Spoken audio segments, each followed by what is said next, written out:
Yes, Mayor. Secretary has forgot that he was the DILG secretary. He controls the police. He has the administrative control of everybody. Kaming city mayor, Philippine national, kami yung mga mayor, we only give the guidance to the police. We do not exercise control over the police. Kayo ang nagpipili ng mga tao. It is not us. We do not have control the PDEA. Let me finish. Hindi na tuloy na kasi Secretary. tulog si Mar. Nakalimutan siguro ni Mayor yung local government code na kung saan ang mayor po ang chief executive ng isang lugar. Nung ako po ay nanunungkulan sa DILG, ang halaga po na nakumpiska namin na droga sa buong Pilipinas was 7.5 billion pesos. All of these have arrests. May mga tao na nasa prisuhan ngayon na naaresto dyan sa mga drug busts na yan. Yes, Mayor Duterte. Just Yes, answer inaresto mo. Pero anong ginawa ninyo? This administration allowed shabu to be cooked inside the National Penitentiary. Is that your performance? Kaya nahuli nga di ba? Ikaw yung chief of police, pinaka-chief DILG, it's under you. Philippine National Hindi ba naman na- It's Phil's time. Wala. Alam mo, wala kang ginawa. And you are claiming credit which is not yours. Ang mahirap sa iyo, Mar, you are always a pretentious leader. Hindi totoo yan. Ang hirap sa iyo, Secretary ang hirap Maris- sa dyaryo yan, totoong nahuli yung mga gumagawa ng droga sa loob ng prisuhan. And then, Jaryo, yun, tabloid yun. You're a fraud. You're pretentious. Name calling, Pati edukasyon mo, sinangali mo yung Wharton, hindi ka pala taga-Wharton eh. malinaw na malinaw. Wharton mismo nagsabi, graduate ako dun sa kanila. Kung ayaw maniwala, yan ang brand ng Duterte Justice. Kung anong nasa isip niya, kahit hindi totoo, yan ang kanyang papaniwalaan at yan ang Yun ang- kanyang gagawin. We asked Wharton, and they said it would be inappropriate for Mr. Rojas to claim that he was a Wharton graduate Ang with wa- an MBA. Hindi, umattend yata siya ng seminar. Ang Wharton... Ayun. Eto naman si No, Vice no, no. President Binay. Sumama pa, sumausaw pa. Ang importante, ang Wharton mismo nagsabi, nag-graduate ako doon. Pero balik tayo sa totoo. Balik ka sa Wharton. Excuse me, hindi ko gusto para sa Pilipinas yan. Yan ang problema. Kung hindi ka marunong pumatay ng tao at takot kang mamatay, yan ang problema. You cannot be a president. Hindi ako, Believe me. You cannot. Huwag na lang yan. Maghanap ka na lang ibang... hindi ako takot mamatay. Ako Then- mismo pumunta sa Yolanda, ako mismo pumunta sa Sambuang. Hindi mo lang alam. Kasi wala kang alam talaga. Ang problema Ano na, lang ulo ang look at this pinag-uusapan guy. dito? Just Pagkapangulo ang before he resigned, pinag-uusapan it's my dito, time. hindi pwede, It's my time. hindi pwede na It's my basta-basta. time. I just said, I was there in Yolanda day 2. This guy cannot handle stress. Ay, na. He's a weak leader. You were there. Imuronder na hindi malaman kung anong gawin. I said, you were there, you were lost like a zombie. I was there for I 2 said, weeks. Mar, Araw. assuming Secretary Rojas na yung nahuli ninyo nasa Bilibid prison, ano kaya ginagawa? Ang Bilibid ho ay nasa ilalim ng Department of Justice. Abogado po kayo. Alam po ninyo Kasama yan. ka sa administrasyon. You are the apologist of this administration. I'm not the apologist. You answer me. Proud ako sa na-accomplish nitong administrasyon na ito. Perfecto ba kami? Hindi. Sabi ko, anong ginagawa sa Muntinlupa? Di simple, nagluluto ng shabu hanggang ngayon. Nagtataka din ako eh. Ikaw ata nagsabi, huwag mong ipapasukin si Duterte dyan.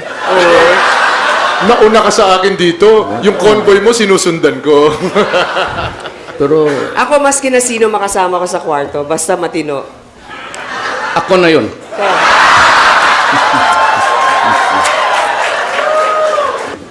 Ano bang materials gusto niya dalhin? Mayor, sabihin mo yung prepared kang dalhin, ano nga? Sabi sa, the rules of the game is that you cannot. Ngayon, if you allow this guy to have his dossiers, I will order for the dictionary to come here. Hindi. 3 hours. Masama pa naman ang tiyan ko. 3 beses na ako bumalik doon. Nandito pala si Senator Gringo rin. Hello. Ayan, Ray. Para mga ano ito Senator.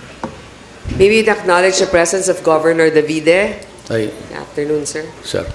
Good Vice evening. Governor Agnes Magpale, Yes, Ma'am. Vice. Congressman Luigi Quisumbing,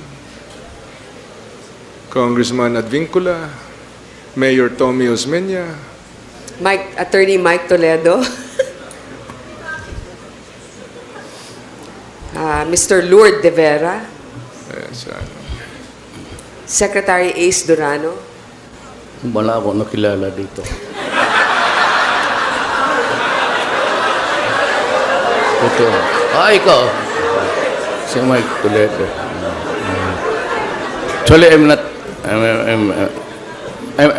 I apologize, but hindi ko talaga kayo nakita agad. Hindi, may ano na rin Senator ako. Pimentel, Coco over there. I do not have the good outs. Lasered ako. Ito. Tita Annabel, nandito rin. I wonder who you're cheering for. Secret ba? Secret. Mr. Nick Dow?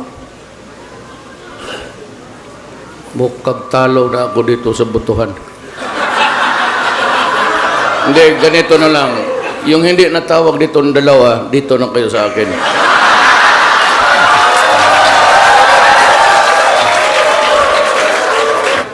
All of you guys who are not mentioned, side with me. Bago lang ako nagpa-laser uli. Back job. Last time was when I was a congressman. Totoo. Kaya mo pula. It is said that the greatest fear is fear itself. So what do you think is happening? Fear? There's somebody there who's fearful. Pero nung nadinig ko nandito na kayo, naunahan ako ng dalawa. Lumabas na rin ako. Baka mahuli ka, ha? Sabihin na natin, Mayor, bakit? Ano yun? Gusto mo bugbugin natin? Ha? Ikaw, tara. Tara. Baka may ano? Pwede man lang mag-toilet break habang nag-aantay? Sige, okay. Excuse me. Sir, kayo? Toilet break? Pangatlong ihi mo na yan, Mar.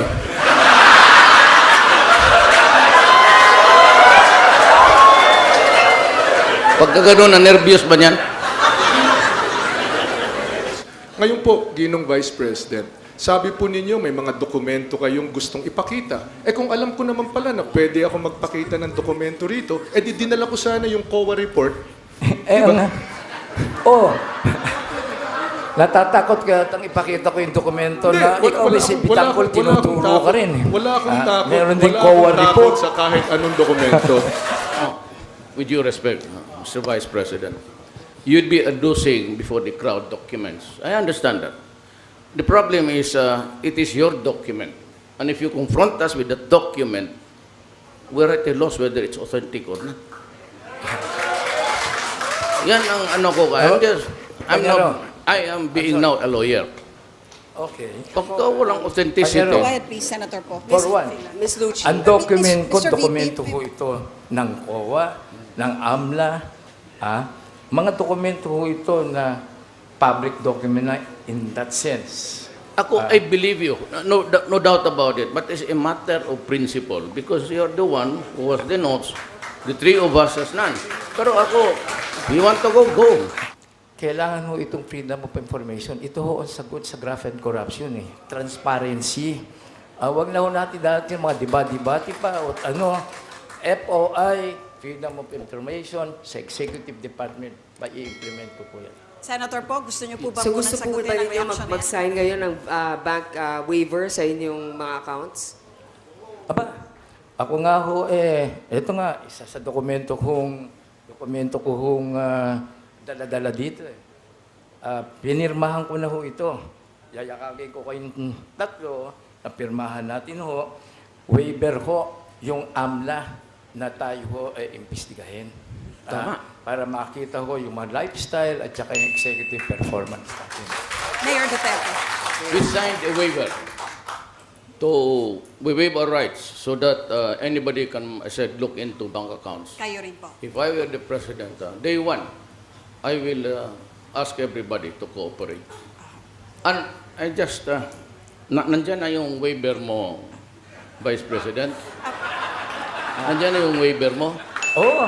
Natatakot Dito na. ka na. Yun na nga kaya kung gusto may dokumento ipipresente. Nakakatakot ka na, pipirmahan ko dyan sa harap mo. But after all, Mayor Duterte, You give it to me, hinihingi I'll lang. sign it. Ilalabas ko lang. Saglit lang. Pinapahintulutan po ni if I may- Mayor Duterte na ipakita I'd like to be very, very brutally frank to the Vice President. Sir, marami kang kaso sa COA pati sa Ombudsman. Hindi, public knowledge naman yan. At ako naman ay sinasabi ng una na there's a technical malversation. Ang tanong ko, and if you can produce even, may I have extension? Yes. Yung extension, pirmahan namin yan, tapos kung may kaso ako, we will withdraw from the presidency, Derby. Maraming salamat po, Mayor Duterte. Kung sinabi mo, Dikong, mag-withdraw sa presidency. Kasi ang premise mo, yung may kasalanan, mag-withdraw. Hindi. May kaso. Wala pa tayong kasalanan. Hindi ako nagnakaw. Wala akong kwan. So, bakit ako mag-withdraw? Kung ikaw, sa konsyensya mo, may kasalanan ka, o di mag-withdraw ka. O hindi, kaya dahil malaki na ang gastos mo. Maraming No, lagi mo sinasabi na ikaw ay tunay na Pilipino. Oto. Paano ka magiging tunay na Pilipino? Sumumpa ka na maging Amerikano at yung mag-a-abjure ka. Ikinahihiya mo ang pinanggalingan mo. Mahal, nandito ka nga nakatira sa bansa, pero nangulimbat ka naman ng pera. Kita mo, ikaw, sama-sama kayo sa conspiracy. Sama-sama saan? Sa conspiracy to demolish Kami walang my pera, Pwede wala ba kaming ako rin naman makinarya. magsalita? Ikaw may pera, ikaw may makinarya. Hindi ka tunay na Pilipino kasi O, hindi ikinahiya mo, sinabi mo sa, when you took your oath of allegiance for you to be naturalized as an American citizen, I abjure, kinahihiya ko ang pinanggalingan ko. Mayor Binay, ikaw mismo ang nandito nung bumalik ako dahil namayapang aking tatay. Kaya ako tumatakbo para magkaroon ng oportunidad at hindi manatili dito kahit walang oportunidad at magnakaw lamang. Ang issue, ikaw ba tunay na Pilipino? Ikinahiya mo nga. Ikinahiya mo. Ladies and gentlemen, yung oath of allegiance, nandun ang I abjure. And what is the meaning of abjure? Alam niyo, Ikinahiya Mayor, ko ang lahat ng pinanggalingan ko. Ikinahiya ko yung Mayor, teka muna. Teka Bakit sabihin mo sa akin, bakit si Ted Hindi, ako muna. Nanatili ka nga sa bayan natin, pero ikaw naman ay nangulimbat at nagnakaw. Madam Senator, kung magbintang ka, parang ako'y nahatulan na. Ikaw ba sinabi ko nangungulimbat? Hindi, Sinabi ko sabi lang mo naman. Sinabi ko lang naman. Ititigil Ikaw lang ang muna. nagsabi. I hereby declare on oath that I absolutely and entirely renounce and abjure all allegiance and fidelity. Mawalang gas. Huwag na lang ninyo akong isali. Bigay mo na. Okay. Oh, enjoy ito. Mataas ang rating ninyo rito. Kay Mayor Duterte, nag-commit po ang Pilipinas sa United Nations na babawasan natin ang polusyon ng hanggang 70% by 2030. Pero inaprubahan ni Pangulong Aquino ang maraming coal-fired plants para sa energy security natin. Paano natin matutupad ang ating commitment sa UN habang tumataas naman ang dependence natin sa coal para sa ating energy security? I will answer you with this. Tayo, ma'am, we are told to comply. But the industrial countries does that. We only contribute 0.00 something to the carbon footprint in this planet. Sila ang ayaw. Tayo, they bamboozle us to obey. It's not fair. I'm not saying that coal is right, but I'm just saying itong United Nations and industrial countries are really hypocrites. Gusto nila, bayaran nila tayo. or they supply us with hydro, solar. Mahal yan. Ngayon kung idinadamay nila tayo at sila naman ayaw maniwala, and yet ito United Nations hypocrisy because they cannot enforce sanctions against those who are violating. Every day they're sprouting up so many coal-fired power plants. We only contribute, I said, to the footprints, carbon footprints, so very little. And yet, we are a growing country. We need to industrialize. We need energy. Sabi ko, susunod tayo. But you know, even climate change does not have to be discussed. It is here. El Nino is the climate change. Kaya na yung mga lupa mo, baski saan-saan, they're cracking up, even in Luzon. That's pollution. Yung climate change is already there. So what we should do is to do remedial measures. Pero wag lang tayo. Because we have noticed that those who are really into heavy industries are the first world countries. That is my objection to them. Secretary Pure Mark. hypocrisy. Secretary Mark. Ano tayo tapos come here and nagyayaw-yaw about, and yet they cannot even suggest to their own government to stop it. Bale na, sobra na yan. Yes, ganito yan, ma'am. Al Gore came here, talked about environment, climate change. Bakit hindi niya ma-convince yung bansa niya? And why they cannot go to China and say, stop it? Why are they coming here telling us what to do? When as a matter of fact, we need energy to develop. We are just a developing nation. Mayor Duterte. Yes, it is a very sad commentary that actually, year after year, the appropriations are good. The problem is in the implementation. Because corruption estimated about 30% of the total budget for it goes to corruption. Kung walang corruption, straight implementation, there's really no problem in our country. We can survive and we can do it. Natutuwa ako na si Mayor Digong ay sinasabi niya yung aming motto na kung walang korap, walang mahirap. Yan ang ating ginagawa sa Daang Matuwid. Sinimulan natin yan noong 2010. Hindi ko sinasabi na narating na natin ang perpekto. Hindi ko sinasabi na narating na natin ang paradiso. Pero malayo nang narating natin, marami ng mga tagas ang natsarhan natin. Marami na tayong nakasuhan at itutuloy natin yan kung magpatuloy ang Daang Matuwid. Yes, Mayor. I'd like to thank Secretary Rojas for using my sloganeering. Walang corrupt, walang mahirap. Alam niyo po, Senator po. yun nga, yun ang kanilang slogan. Pero nakakalungkot na hanggang slogan. Sapagkat bagamat marami na rin nagawa, yung freedom of information hindi pa rin napapasa. At ang napapansin ko, kung hindi ka kaalyado, may kaso ka. Kung ikaw ay kaalyado, may project ka. Parang hindi naman yata tama yun. Ang katotohanan, Lucy, Senadora, ay LP, non-LP, lahat kinakasuhan. Ang aking sariling gobernador, ang ating... Miss Lucci, doon na lang sa DOTC. Excuse me. Ang mga train natin... Oras ko po ito. Unang-una, oras ko po ito at mayroon tayong civility na pinag-uusapan. Okay. Una, LP, non-LP, lahat nakakasuhan. Natatanggal sa pwesto at makikita po niya yan. Yan ang record. Yan ang totoo. Hindi po yung katang-isip. Miss Lucci, ang mga kinakasuhan lang ng LP ay ang mga latak nilang miyembro. Pero yung mga miyembro nila na importante sa kanila, katulad ni Secretary June Abaya, na pumirma ng maintenance contract ng Sumitomo, ng APT Global, ay nandyan pa rin at hindi man lang kinasuhan ng ombudsman. Kaya para sa akin, kung hindi ka nila kailangan, kakasuhan ka nila. Pero kung importante ka sa kanila, wala kang kaso. Matanong ko kay Senadora, hiniring niya ito, nakita kuno niya ang mga ebidensya, sinasabi niya dapat kasuhan. Siya ba ay naghain ng kaso? Ako ay naghain ng rekomendasyon sa ombudsman. Ano ang pero nangyari importante ngayon? nito, hindi May pinakinggan. ebidensya. Pero may mga iba na naghain ng kaso, pero ang mahirap, hindi nakakakita, nagbubulag-bulagan at hindi nakakarinig ang nagbibingi-bingihan. Ang sinasabi niyo po ngayon ay yung ombudsman ngayon ay kasabwat. Yan po bang sinasabi ninyo? Ang sinasabi ko ngayon ay yung sinasabi ninyong Daang Matuwid ay hindi natutupad sa lahat ng ahensya ng ating gobyerno. No. VP Binay, you have not spoken on any of the reactions from your fellow candidates. Ano pong masasabi niyo doon? Yun hong kailangan ho na talagang huwag nang kunan ng income tax. Yun hong mga 30,000 and below ang sweldo every month.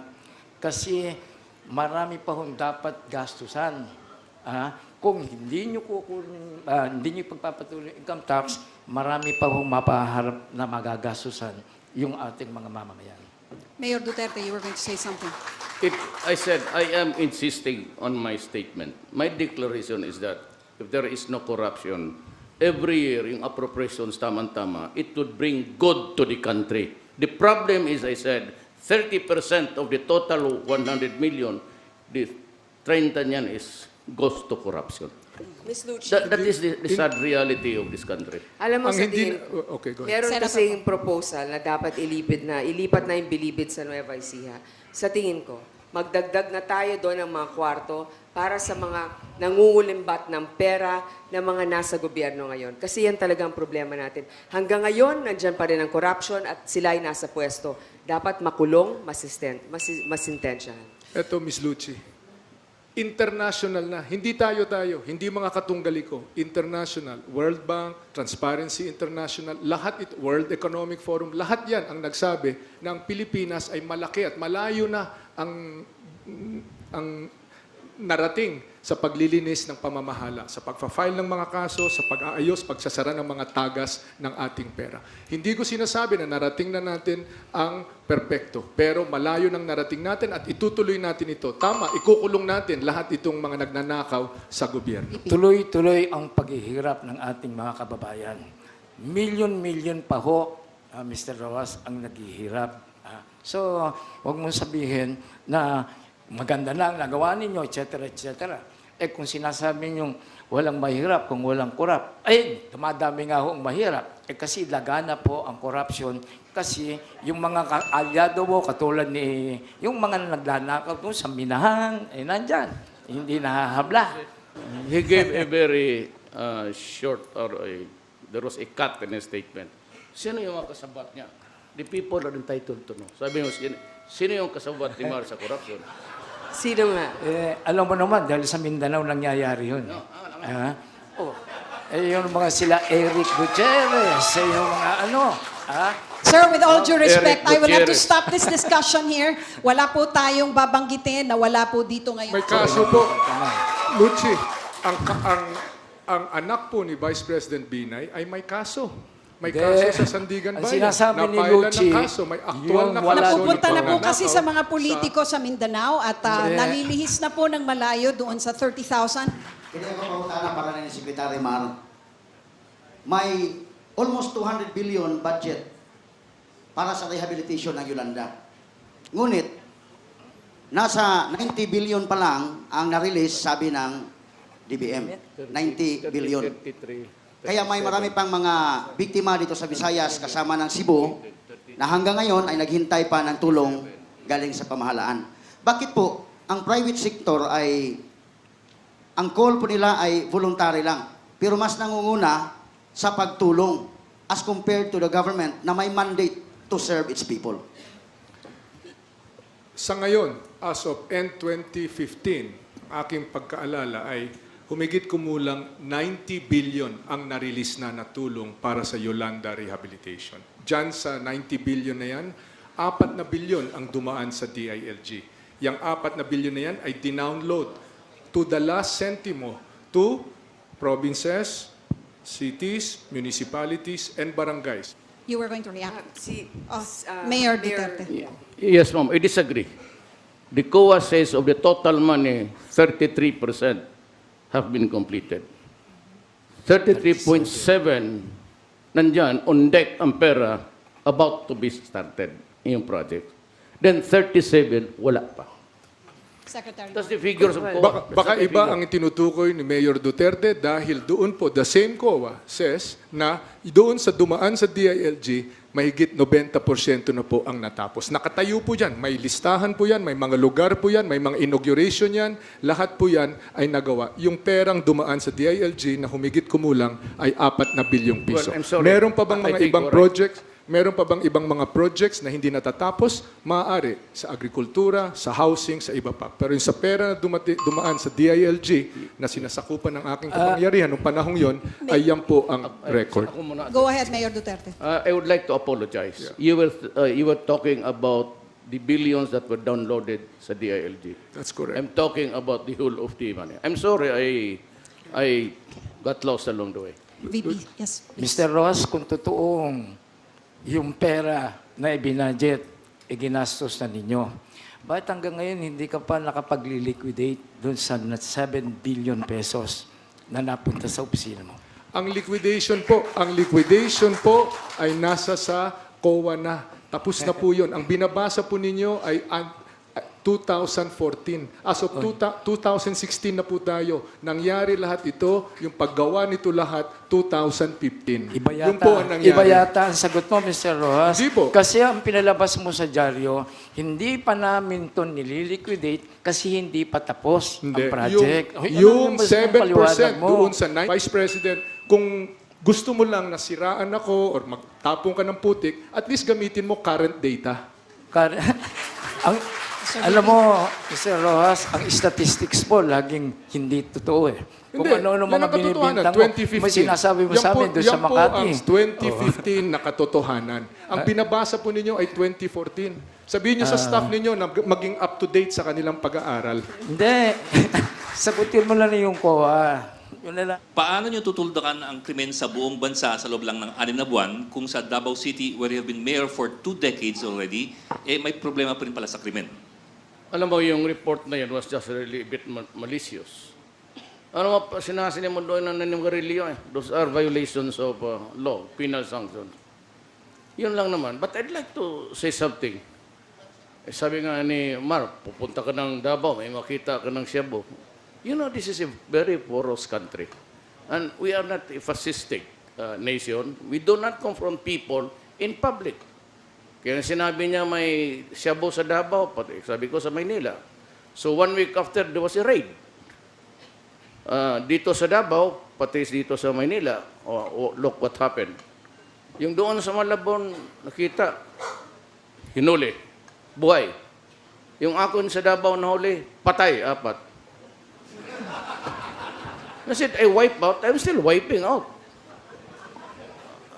Ako, sabi mo, how can I do it in 3 to 6 months? Well, ibahin mo ako sa iba. Gagawin ko yung anong ginawa ko sa Davao. If I say, do not come here, do not come here. If I say, leave Davao, you leave Davao. If you do not do that, you are dead. Ngayon lang naman ang istorya dyan. Marami pa tayong drama.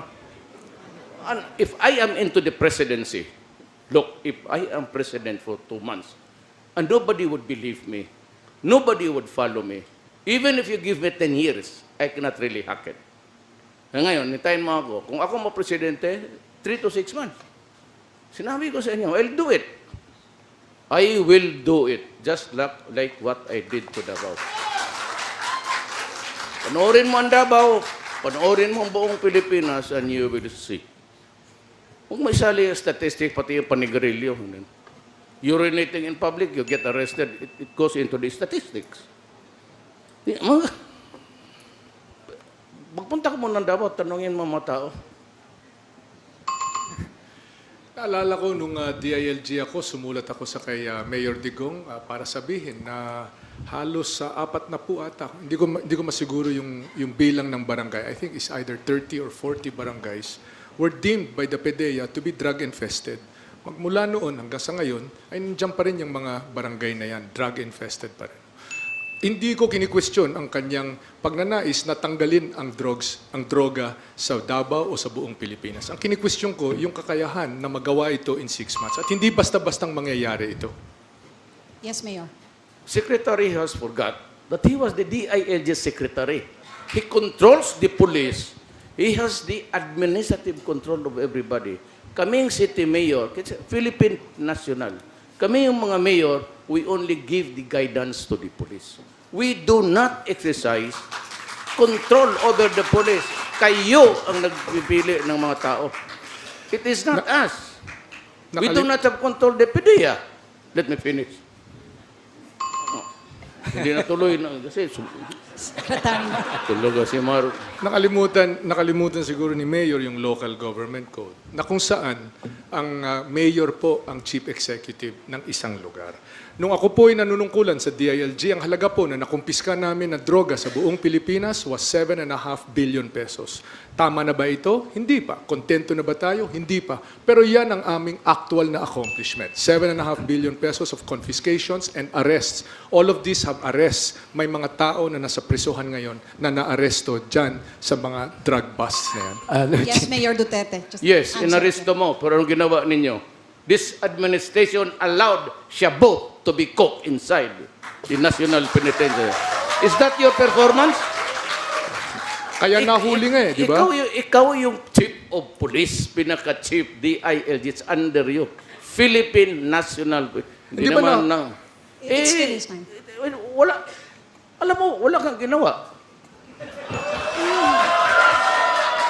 And you are claiming credit which is not yours. Ang mahirap sa iyo, Mar, you are always a pretentious leader. Hindi totoo yan. Ang hirap sa iyo. Secretary ang Mar hirap is sa iyo. talking. No, it's my time. It's my time. Oras ko Yes, na ngayon. your time. Ang hirap sa iyo, Digong, ay hindi mo sinasabi ang totoo. Ang totoo ay nahuli nga eh. Di ba nahuli? Kaya ginawa natin, nahuli yan. Kung pinabayaan namin yan, edi yun ang masasabi mo. Pero nahuli yan eh. Naaresto, tinigil. At patuloy ang ating laban sa droga. Hindi yan pagiging pretentious. Nangyari yan. Nasa dyaryo yan. Totoong nahuli yung mga gumagawa ng droga sa loob ng prisuhan. Hindi, dyaryo yun, tabloid yun. Alam mo, is this there for the people to see? This is a republic. This is nationwide. Kaya alam nila how hard it is really to work for government. You're a fraud. You're pretentious. Name calling. Pati edukasyon mo, sinangali mo yung Wharton, hindi ka pala taga-Wharton eh. Let's stay on the subject. Hindi ko problema na hindi maunawaan ni Mayor Duterte kung ano ibig sabihin ng pag-graduate sa Wharton. Hindi ko na malinaw. Wharton mismo nagsabi, graduate ako dun sa kanila. Kung ayaw maniwala, yan ang brand ng Duterte Justice. Kung anong nasa isip niya, kahit hindi totoo, yan ang kanyang papaniwalaan at yan ang kanyang gagawin. We asked Wharton, and they said it would be inappropriate for Mr. Rojas to claim that he was a Wharton graduate with an MBA. Hindi, umattend yata siya ng seminar. Ang Wharton. Ayun.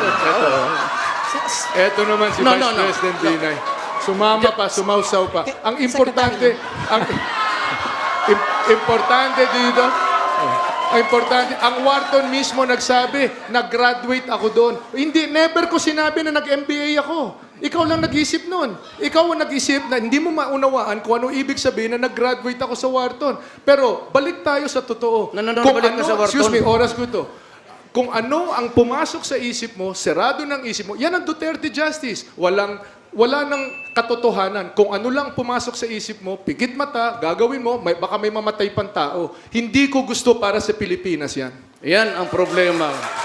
Kung hindi ka marunong pumatay ng tao at takot kang mamatay, yan ang problema. You cannot be a president. Hindi ako. Believe me. You cannot. Huwag na lang yan. Maghanap ka na ng ibang. Hindi ako takot mamatay. Ako mismo pumunta sa Yolanda, ako mismo pumunta sa Zamboanga, doon ako tumira 3 linggo Tingnan para mo ano subaybayan nangyari. ang ating mga kapulisan at ang ating mga kasundaluhan doon. Hindi po ako takot mamatay. Ang aking ay hindi pwede na basta-basta tayong mamatay ng tao na walang proseso. Ang mga mahihirap lang ang pinapatay dyan. Sino mga malalaking tao ang pinatay mo? Ikaw. Sino mga malalaking tao ang binangga mo? Hindi mo lang alam. Kasi wala kang alam talaga. Ang problema na, Ano lang, patutsadahan You naman know, ito. Ito okay, ay pagkapangulo ang look at this pinag-uusapan guy. dito. Just Pagkapangulo before ang he resigned, pinag-uusapan it's my dito. time. Hindi pwede. It's my time. Hindi pwede na It's my basta-basta Maraming salamat po. patutsada. I just said, I was there in Yolanda Day 2. This guy cannot handle stress. Ay, no. He's a weak leader. You were there. You were asking us for coffee and we were there accommodating you. Nandun ako, nagpapatakbo ng meeting. Nandun ang mga general, And nandun you- si Secretary Bolts Gasmin, nandun Secretary Dinky Soliman.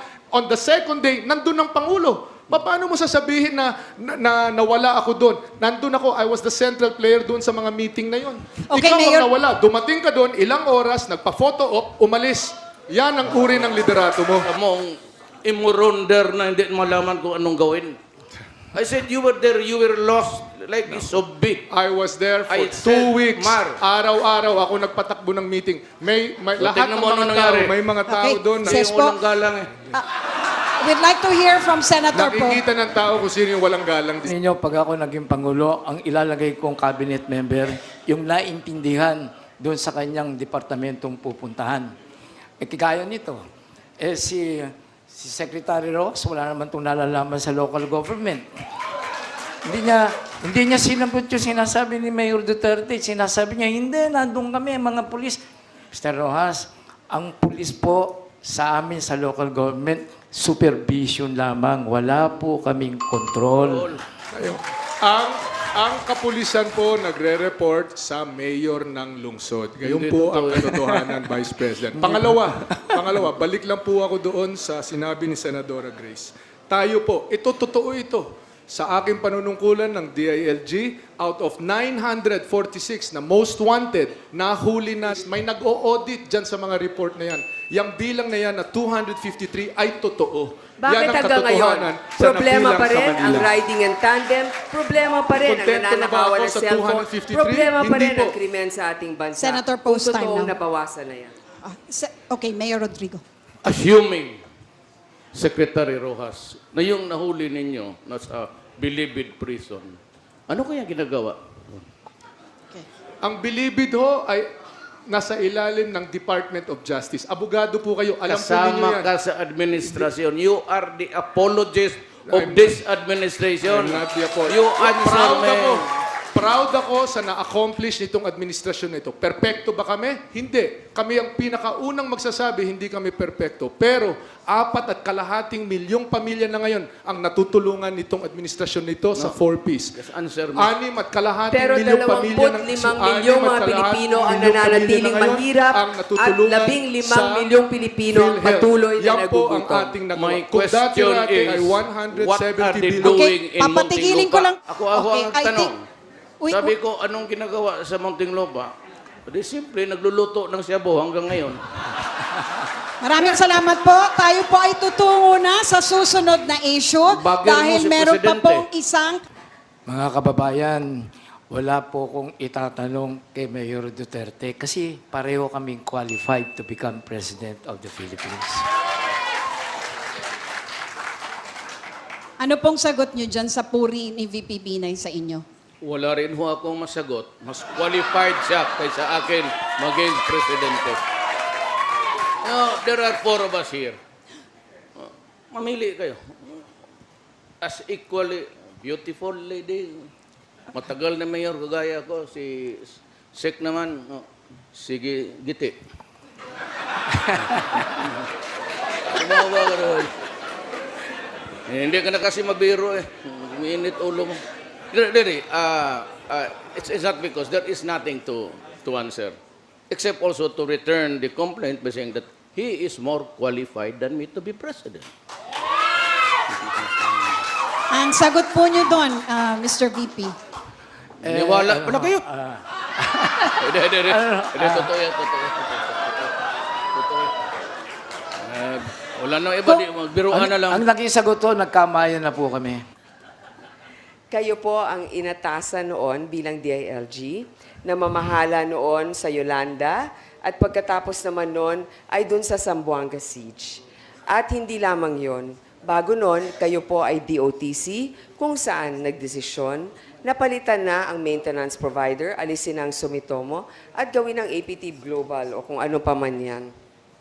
Sa lahat ng mga nangyari, may mga kakulangan. Tanong ko lang po, Secretary, hindi kaya yan ang dahilan kung bakit hindi kayo pinagkatiwalaan ng Pangulo na malaman ang operasyon ng Mama Sapano at mas pinili pa niya pagkatiwalaan Mahaba na po ang ang isang tanong. suspendidong officer katulad Senator ni General Alan Purisima. Ngayon, nabanggit po ninyo yung Mama Sapano. Napakalungkot na pangyayari po ito. Alam na alam ko, mahusay po, at close ang aming relasyon ni Secretary Bolz-Gasmin. Pupunta lamang ako doon. Kaagad-agad, kung hindi ko pinagkakatiwalaan ng mga tao na naroon. Chief, Mismo pwede ba ay kami pumunta- makapagsalita rin? Kami wala na. Alam mo kasi, hindi buong katotohanan sa sinasabi ni Secretary Rojas. Yes, thank you. In this country, there is trouble everywhere. There's corruption, there's criminality, and the flooding of drugs, which is really instilling fear in us, in the government. But, you know, if you cannot stop corruption, you cannot stop criminality, and you cannot stop drugs. Why? Because some people in the government, not all, are into crime, smuggling of rice, smuggling of everything, smuggling of airplanes and all. And we just cannot grow. I hold it as an article of faith, I said, that no progress can ever happen to this country with these things around. I will try to suppress crime. I could not promise you heaven. I will try to stop drugs. And if President, I said, in 3 to 6 months, I will stop corruption in government. I have to provide security for the present generation and the coming generation who would take us into, I don't know where, but they would be now in command of society. We have to protect the children. We have to end crime. And I said, drugs must be suppressed. And I will, all of my opponents, they have presented a program. I made short remarks, bullet remarks, because all of these are platforms. I can tell you now that I will provide leadership. Not only the platforms, but leadership. And maybe copy the best of their programs at ayusin ko. What's good in this program, Grace pati kay Mar, I will adapt it if it's good. And leadership, I will do it. Maraming salamat, Mayor Rodrigo Duterte. Dapat natin ipaglaban ang daang matuwid. Kung may kulang, punuin natin. Kung may mali, itama natin. Para dito sa ating bansa, tuluyan na makapamuhay tayo kung saan nagtatagumpay ang disente. Iniimbita ko po kayo, ibalik natin ang Pilipinas sa mga disenteng tao.